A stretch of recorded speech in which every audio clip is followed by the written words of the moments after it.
Hi guys, my name is Rachel Swim, and today we will be discussing the HVAC system. Now, HVAC stands for heating, ventilation, and air conditioning. Before I begin, I'd like to discuss a few vocabulary words, starting with the PSIG. Now, this stands for the pounds per square inch, but the difference is it's pounds per square inch gauge, which just means that the pressure that it calculates counts for the atmospheric pressure in the air. Now, the system starts out with a low pressure vapor or a low pressure gas, shown here. The beginning temperature starts with 55 degrees Fahrenheit with a 70 PSIG or pounds per square inch. Once it hits the compressor changes the temperature as well as the pressure from 55 degrees Fahrenheit to 125 degrees Fahrenheit. Then the pounds per square inch gauge changes from 70 to 158 PSIG.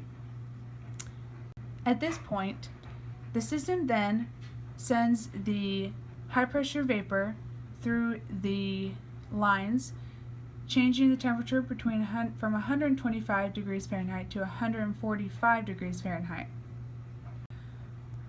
The intake fan takes the air from the outside, sends it inside to hit the coils that heats up and changes the pressure of the high pressure vapor from 145 degrees Fahrenheit to 200 degrees Fahrenheit.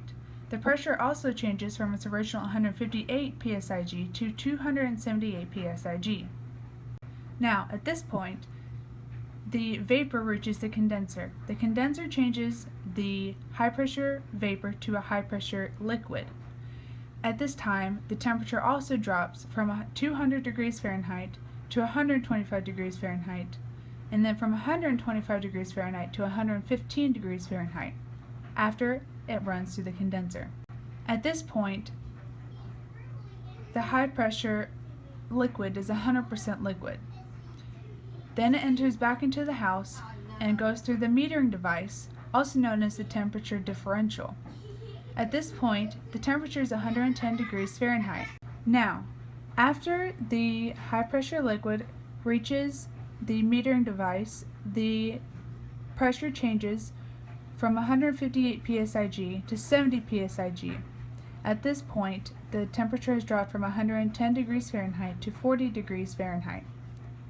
Also at this point, it is no longer 100% liquid, but rather a combination of 25% vapor and 75% liquid.